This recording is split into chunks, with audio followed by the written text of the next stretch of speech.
You could do that. I don't know too much about his story. I mean, I know the general outline, but you mind? Go ahead. I'm an interloper. That's all right. Tell you who Ben Linder was. Please. Who knows who Ben Linder was? A handful. Oh, this is sad. It is sad. Ben Linder was an engineer who was working with the people in his town, San Jose, in Nicaragua, putting in hydro for electric power. They had no power. And he was basically assassinated by Reagan's stooges. And that's who Ben Linder was. And it's great that Oregon let this be named for him. Thank you. Thank you. Okay.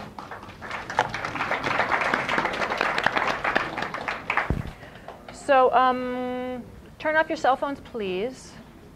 And we would prefer to take questions at the end, so no interruptions until we're done.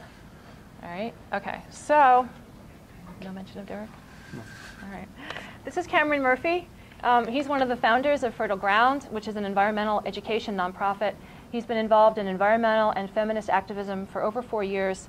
He's spoken at the International Feminist Anti-Pornography Conference, and he's beginning his doctoral studies this summer at the European Graduate School. And I think Cameron Murphy is one of the best people I've met in the last year. So, yay, Cameron!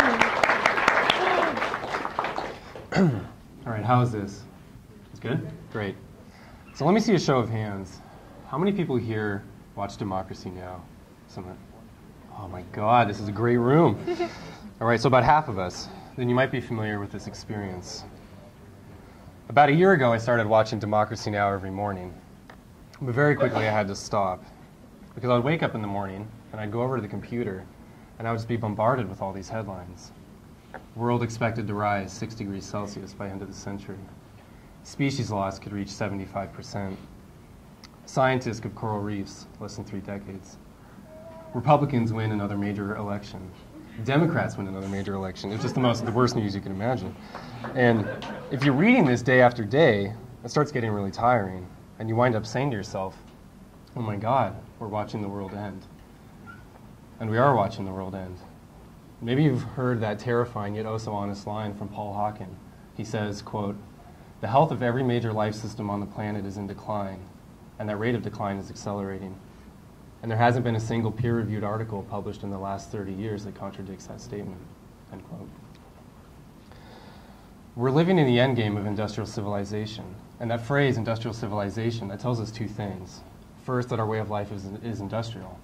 We extract metals and rare earth minerals, as well as fossil fuels for the production process, the refining process. And all of this, of course, is unsustainable. Once you mine a mountain, once you drill a well, that's it. And the second part of that phrase, civilization. Our way of life is based on the growth of cities.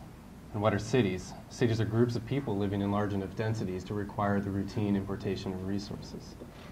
And we have to import those resources because we've overshot the carrying capacity of our land base. And that's terribly sad because we simply cannot support ourselves where we live. Now note that none of this is any single person's fault, but that this unsustainability is structural, right? It's embedded into our very way of life. So for example, cities, because of that dense population, they require the use of intensive agriculture. And agriculture as well is another extractive process. You're extracting hundreds of years of biotic activity in only 1 or 2. And ecologically speaking, agriculture, or farms, right, these are the most immature stages of an ecosystem. It's really stage 1. And yet so much of human activity today is about keeping the land in these immature stages.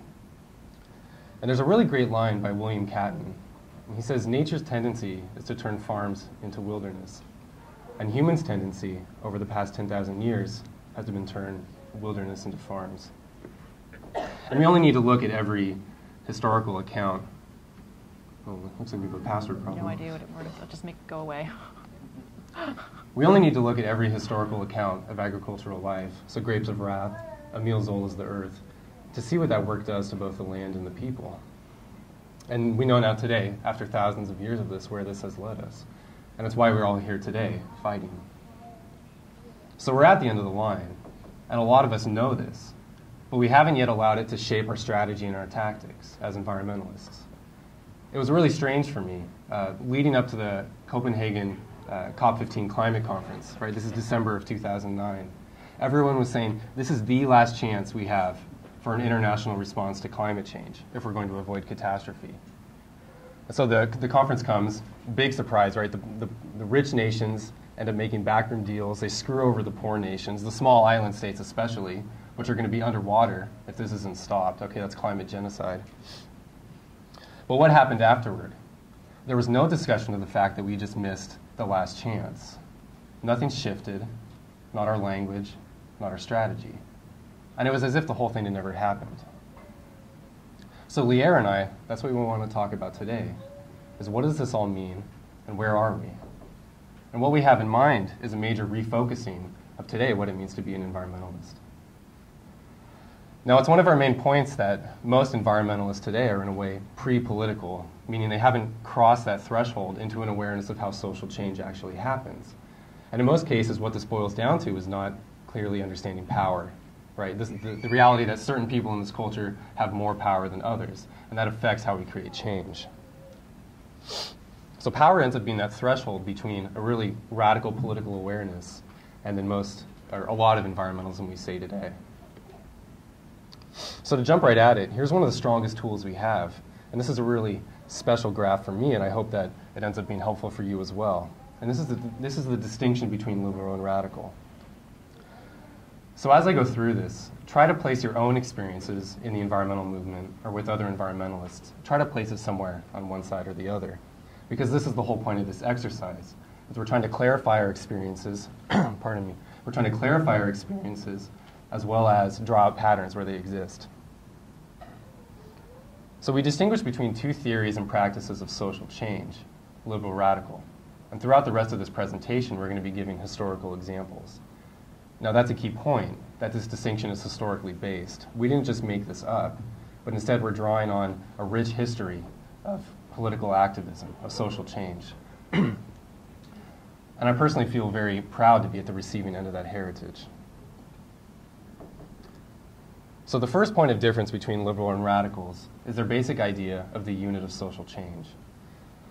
For liberals, the basic unit is the individual, where the idea is that social change happens step by step, person by person, something like links in a chain. And in this way, society is seen as some fluid collection of individuals, where the sum of these individuals still equals the parts. And the best example I see of this comes from the environmental movement itself. Now, what's the buzzword that we always hear? Self-sustainability. Right? We go online, we calculate our carbon footprints, we all want to be self-sustainable. But I find this really strange because I have no interest in self-sustainability. What I'm interested in is group sustainability, cultural sustainability. I mean, to me, self-sustainability doesn't even exist. I mean, the only place it makes sense is like these made-up stories like Tom Hanks in Castaway or something. But you know, that doesn't even make sense because he had Wilson. So we live in groups, right? We're social creatures. And if you want to make some environmentalists angry, try taking away this idea of self-sustainability. You'll see that they cling to it almost somewhat religiously. So radicals would disagree that the basic unit of change is the individual. For them, they argue that the basic unit is the group or the class. And we can see this throughout history. Think of Marx with the working class. Or think of slave rebellions, right? This isn't just a random collection of individuals. This is a group that recognizes that they have a shared oppression under a certain distribution of power. And right away we see something important, which is that the difference between liberal and radical isn't as simple as good and bad or one's right and one's wrong.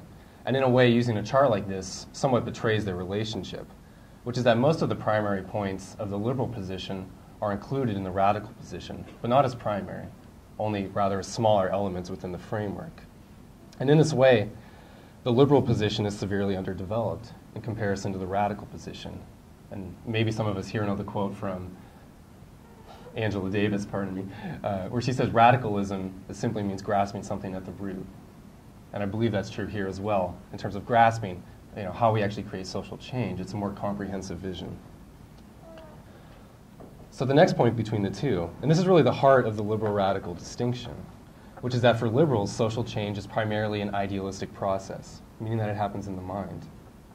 And the common example we see of this is the immense amount of focus put on education by most liberals, where the argument runs, knowledge is power, and if we educate the children, then the children will know what to do, and so on.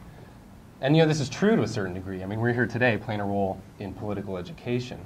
But if you take this by itself, it ends up leading to some really wonky conclusions.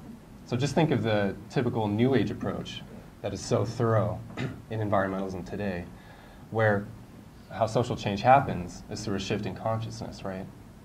So 2012 comes, the planets realign, vibrational patterns shift and whatnot, and then that's how we're going to be delivered into this golden age. So I was at work the other night. I'm in the office, and I start looking around at all the inspirational quotes posted on the wall, and I realize how much of them are from the liberal tradition. Now, this was one of the worst ones for me. It's from Maya Angelou, who normally does obviously really great work. But she says, if you don't like something, change it. And if you can't change it, change your attitude. All right, and maybe that's true on a personal level, right? But when you extend that to the social level, it's really strange. And so what happens when we insert a historical example here? Would we ever say, if you don't like slavery, change it? And if you can't change it, change your attitude? Obviously not. We would say, if you don't like slavery, change it, abolish it, and if you can't, get back on that horse and try again. Because obviously, when you're in the face of large oppressive systems, the point is not to fall back solely into attitudinal change. And unfortunately, that's what we see a lot with environmentalists today. So what's my point here? It's no accident that the liberal model has come to dominate within the field of activism, because we see it pushed on us left and right. It gets shoved down our throats. And throughout the culture, or pardon me, this often comes in the form of historical revisionism. Now I'm interested again, how many people here have heard of the historical figure Bhagat Singh? All right, so only a few of us. And that makes sense. Bhagat Singh, he was a leading figure in the Indian resistance to colonial British rule. And he was just as, if not more popular with the Indians than Gandhi, or Gandhi himself. So these two figures, Gandhi and Singh, they lead separate but mutually enforcing portions of the Indian resistance. Gandhi, of course, the nonviolent portion, and then Singh, the portion that was willing to pick up arms and directly face the British. But we never learn about Bhagat Singh, right? And we can all name how many Gandhi quotes, but we never learn any quotes of his. And we almost always think of the Indian resistance almost exclusively as nonviolent. So within Western discourse, what ends up happening to the Indian resistance? It undergoes a certain dismemberment, right? Some elements end up being privileged, placed at the top. Other elements that played a crucial role end up being discarded from our memory. And we end up having this really strange idea about how social change actually happened. And that ends up being reflected in our own work as well. So liberals maintain that attitudes are a source of oppression. Well, this is definitely true to a certain degree, and this is one idea of the concept of hegemony, is that a certain oppressed group consents in a way to that oppression. And many times it's that consenting to that oppression that ends up being the strongest thing holding them back. So radicals don't argue that ideas are not important in the process of social change, because of course they are. But they do argue that they aren't the primary engine of social change. And the same is true for oppression, that people aren't oppressed mainly or solely through ideas, but that there also exist real material systems of oppression, and that this facilitates that oppression and exploitation. So think of workers. Workers aren't oppressed because they fail to recognize class interests, right? Workers are oppressed because they have to work under capitalism, under wage labor. And the same is true for women. Women as a group are not oppressed because they fail to recognize themselves as an autonomous group. They're oppressed because historically men have committed endless acts of violence against them, because men have systematically denied women from assuming positions of power within society. So this is all deeply material here. Ultimately, the liberal position rests on the assumption that people make their choices in a vacuum, outside of certain cultural conditions. In environmentalism, this is why, again, we see so much energy put towards education, towards raising awareness. Now, for a lot of environmentalists, at least the ones I have talked to, the problem is not mainly material. It's not about capitalism, it's not about industrial civilization, it's not about extraction, but it's about awareness, as if we're destroying the planet because we simply don't know better.